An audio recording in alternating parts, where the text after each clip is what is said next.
कृष्णा त्वदीयपदपङ्कजपञ्जरान्ते अद्यैव मे विशतु मानसराजहंसः प्राणप्रयाणशमये कफवातपित्तैः कण्ठावरोधनविधौ स्मरणं कुतस्ते नारायणं नमस्कृत्य नरं चैव नरोत्तमं देवीं सरस्वतीं व्यासं ततो जयमुदीरयेत् श्रीलक्ष्मीनाथसमारम्भां नाथयामुनिमध्यमाम् अस्मदाचार्यपर्यन्तां वन्दे श्रीगुरुपरम्पराम् अञ्जनानन्दनं वीरं जानकीशोकनाशनं कपीशमक्षहन्तारं वन्दे लङ्काभयङ्करम् भक्ति भक्त भगवंत गुरु चतुर्नाम उपये इनके पद वंदन किए नासत विघ्न अनेक।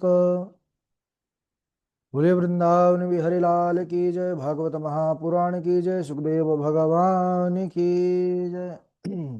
परम मंगलमय परात्पर अखिलेश्वर अचिंत कल्याण गुणगण निधान सर्वेश्वर सर्वाधिपति अकारण करुणा वरुणालय अकारण करुणा कारक सकल जन कल्लशापहारक परात्पर परब्रह्म सच्चिदानंद स्वरूप परमपिता परमात्मा श्री राधा गोविंद सरकार राधा रमण बाधारण श्री बांके बिहारी लाल उनका यह वांगमय सद्वमय विग्रह श्रीमद् भागवत महापुराण कोटि कोटि नमन कोटि कोटि प्रणाम। इस परम पावन पुराण ग्रंथ पारमहंसों की पावन संहिता को परमाराध्य नंद नंदन यशोदा नंदन वृज रंजन देवकी नंदन श्याम सुंदर श्री कृष्ण के पाद पद्मों पर कोटशाह नमन नतमस्तक वंदन एवं अभिनंदन।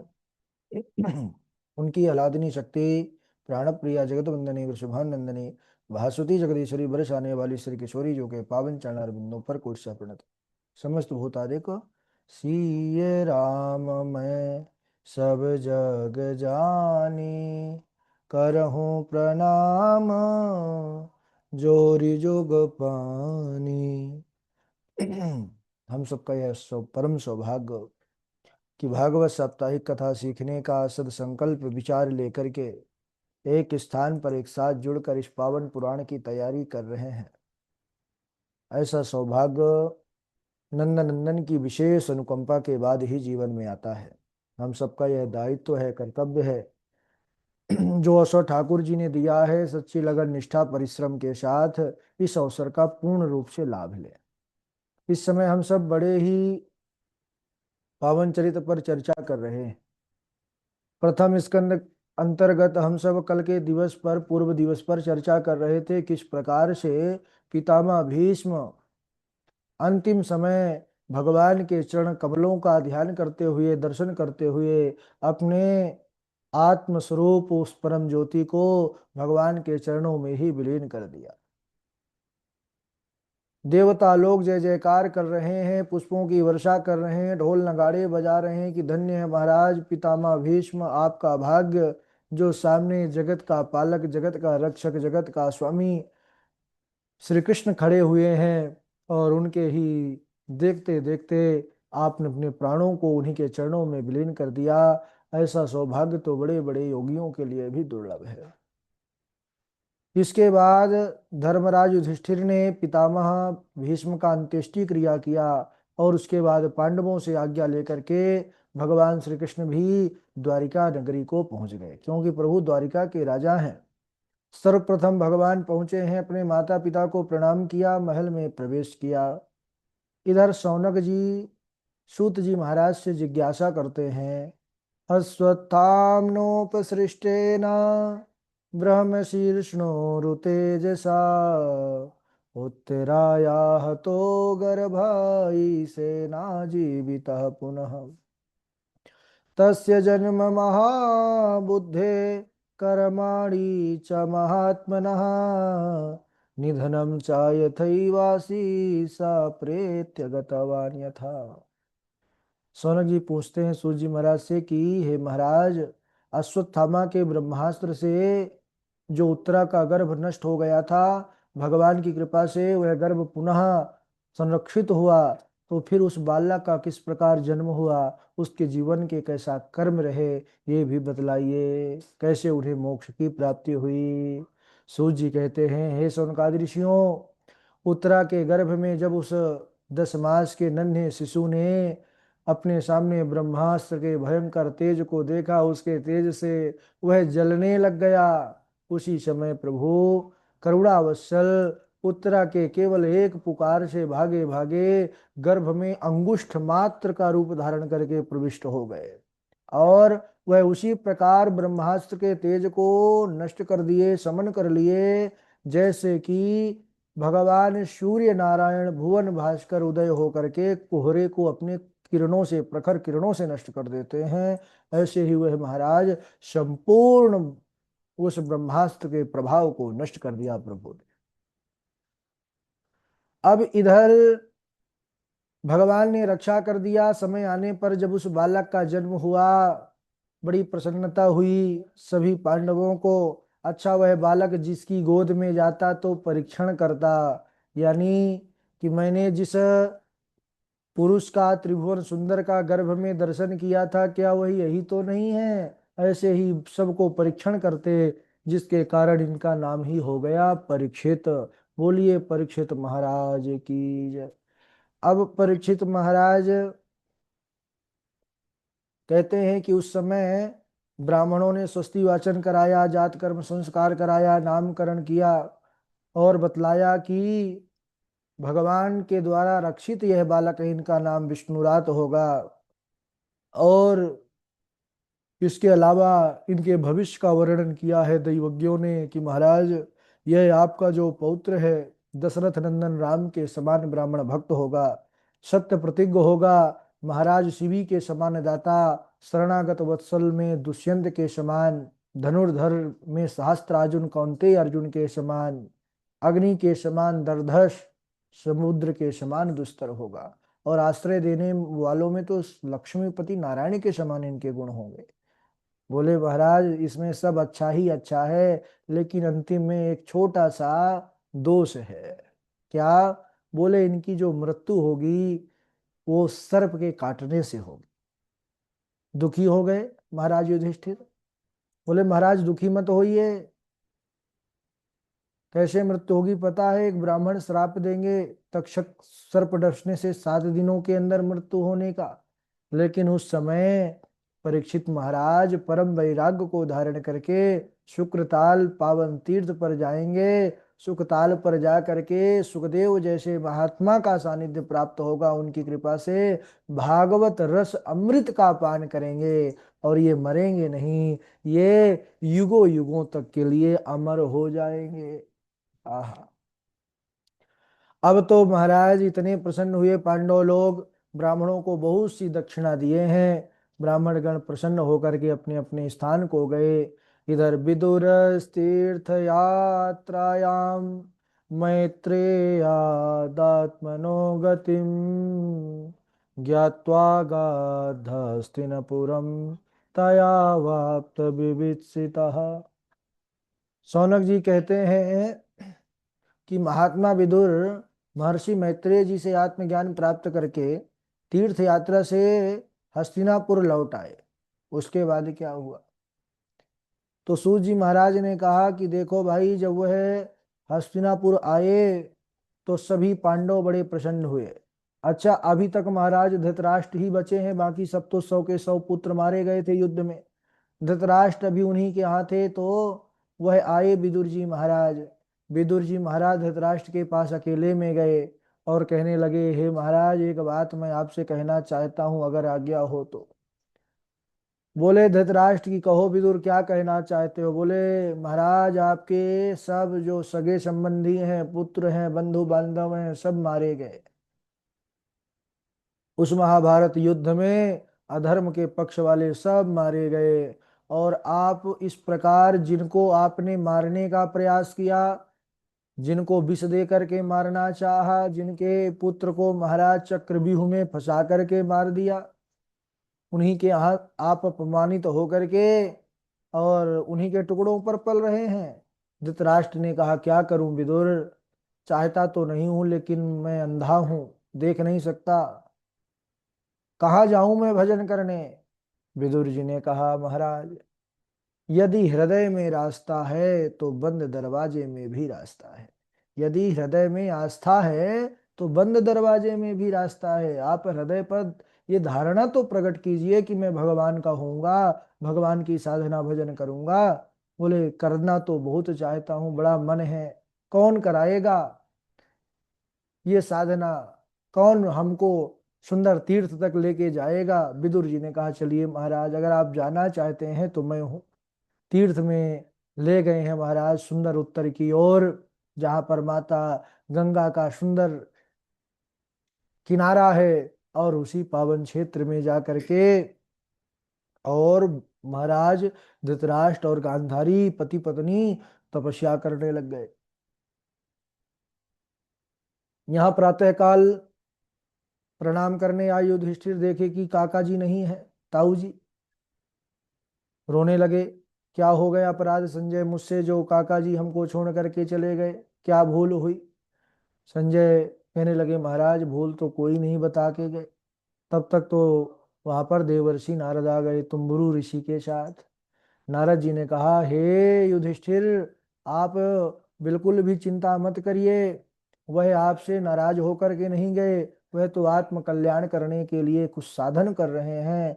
बोले क्या। उन्होंने सारी बात बताई कि वह अपने मन को वश में करके और भगवान का भजन करते हैं, जिसके कारण उनकी उत्तेषणा लोकेषणा वित्तेषणा इन तीनों प्रकार की इच्छाओं की निवृत्ति हो चुकी है। अपने आसन को जीत करके उन्होंने प्राणों को वश में कर लिया है। भगवान नारायण की धारणा करके वह अंतर्मुखी हो चुके हैं। अब तो वह परम पद की प्राप्ति कर लेंगे। उनका शरीर जो है भस्म हो जाएगा, पत्नी गांधारी उनकी सती हो जाएगी। महात्मा विदुर उनके मोक्ष को देख करके आगे चले जाएंगे तीर्थ यात्रा में। देवर्षि नारद ने जब इस प्रकार बताया है सज्जनों, तो युधिष्ठिर जी का जो शोक था दुख था वह दूर हो गया। उन्होंने नारद जी का पूजन किया और नारद जी उनको प्रणा जो है आशीर्वाद दे करके आगे चले गए नारायण नारायण का गान करते हुए। इसके बाद अर्जुन भगवान जब द्वारिका गए थे तो अर्जुन भी साथ में चले गए थे द्वारिका वासियों की कुशल क्षेम जानने के लिए।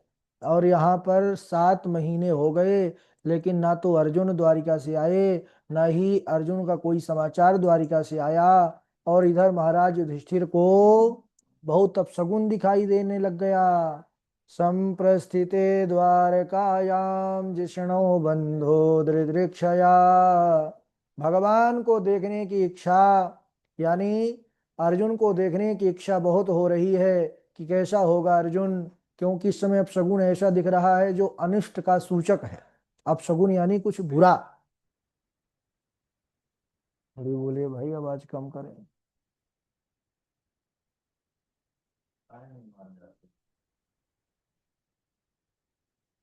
तो बार बार जो है परेशान है, अर्जुन का कोई समाचार नहीं मिल रहा है। भैया भीम से अर्जुन बतला ओ युधिष्ठिर बतला रहे हैं कि भाई इतने दिन हो गया अर्जुन नहीं आए और मुझे बड़ा अपशगुन हो रहा है, दिखाई दे रहा है। बोले क्या भैया। तो कहने लगे मेरी बाई जंघा आंख बारंबार फड़क रही है, प्रातः काल उठता हूं तो सूर्य की ओर मुख करके सियार रोते हैं, गाय आदि पवित्र पशु मुझे बाईं ओर करके जाते हैं, दिशाएं धूमिल हो चुकी हैं, सूर्य का जो प्रभाव होता है प्रखर वो मंद पड़ चुका है, पर्वतों के सहित पृथ्वी पर बार बार कंपन हो रहा है, देवताओं की मूर्तियों के आंखों से आंसुओं की धारा चलने लग गई है। ये सब बड़ा अपशगुन होता है। बोले यह सब देख करके मुझे भविष्य के प्रति बड़ी चिंता हो रही है।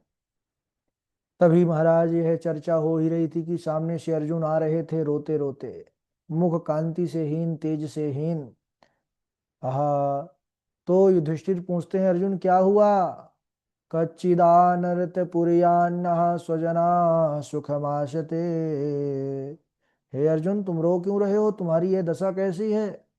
अरे तुम्हारा ये चेहरा जो सब समय तेज से खिला रहता था निस्तेज कैसे हो गया है। अरे तुम इतने दिन तक रुक गए द्वारिका में, तो तुम्हारा किसी ने अपमान तो नहीं कर दिया, अथवा तुम वृद्ध बालक रोगी इनको बिना खिलाए अकेले ही तो नहीं खा लिए, अथवा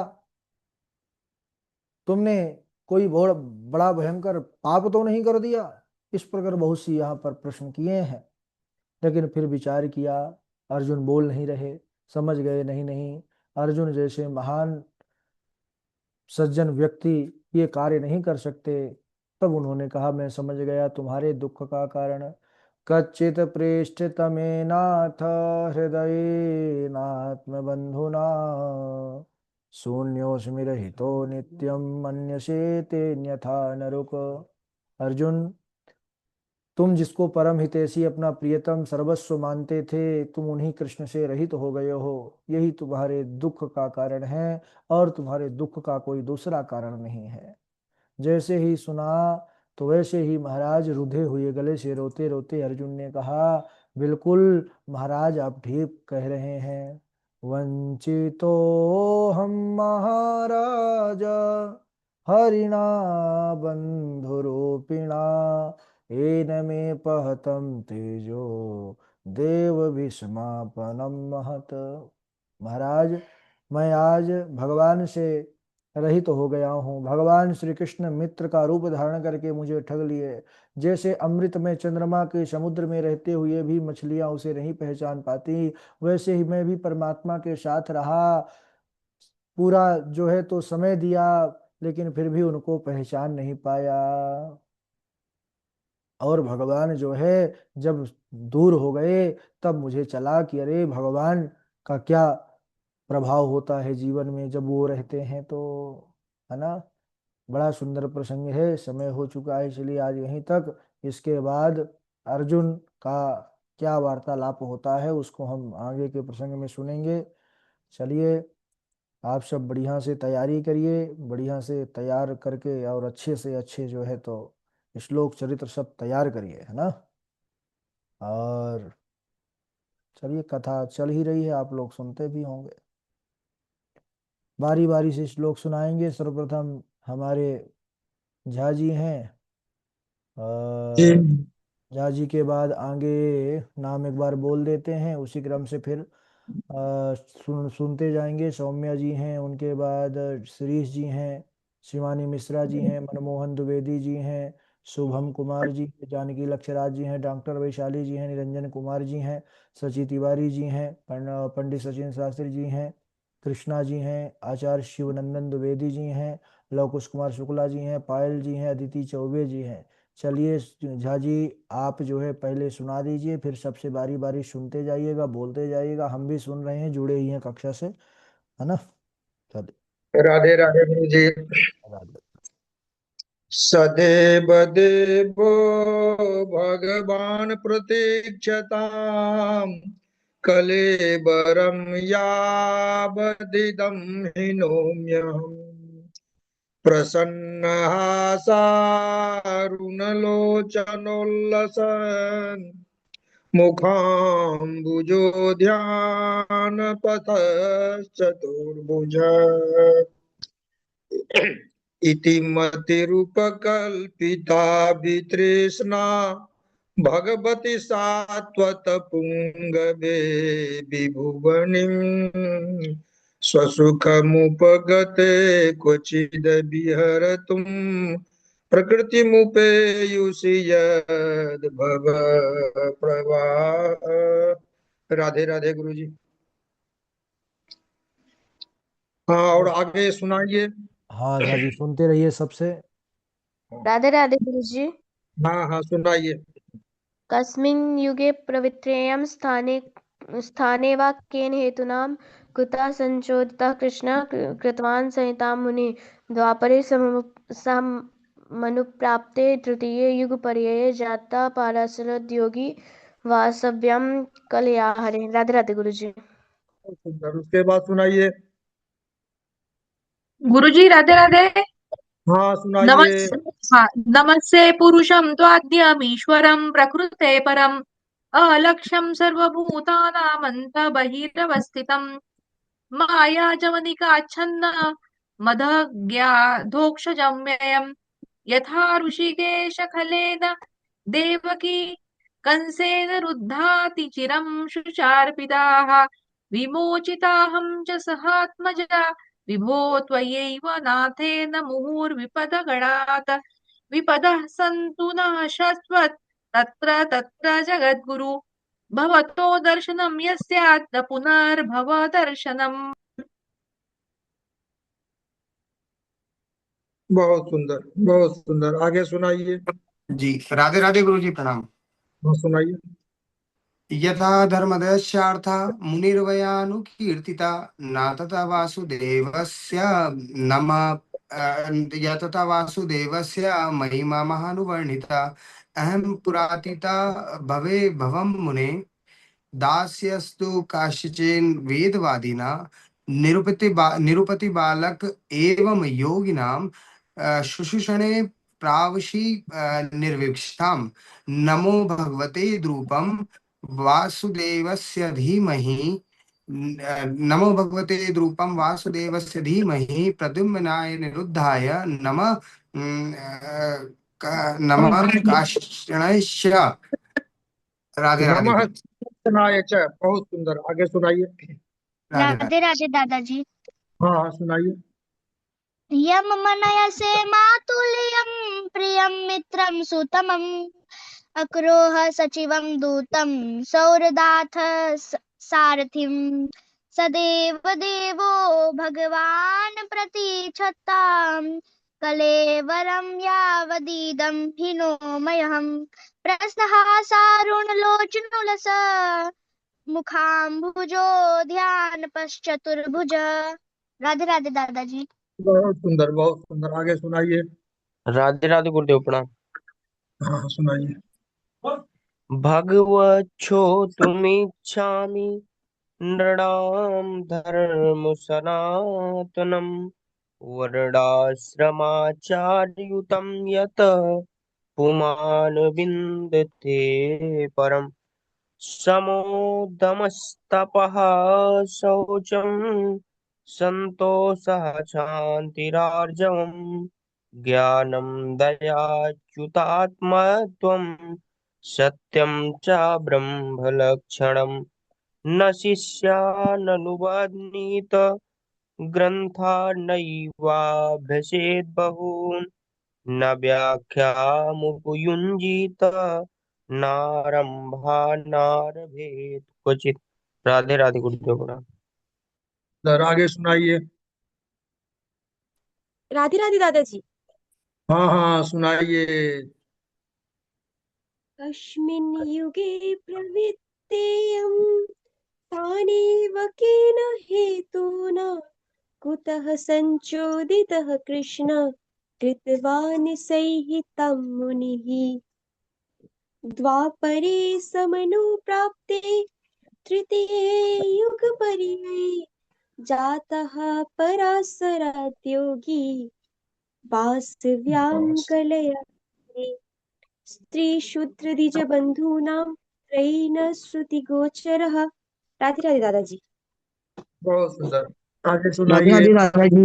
राधे राधे हाँ हाँ, दादाजी। सुनाइए।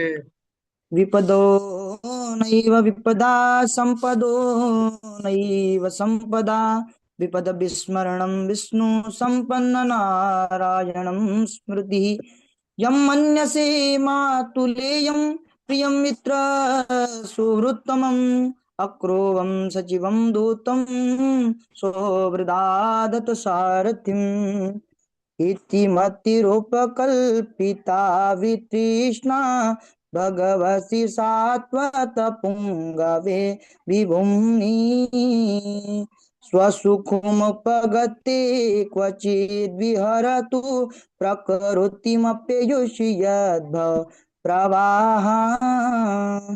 राधे राधे दादाजी। सुंदर। आगे सुनाइए। मैं सुनाऊं? राधे राधे गुरु जी। हाँ, सुनाइए।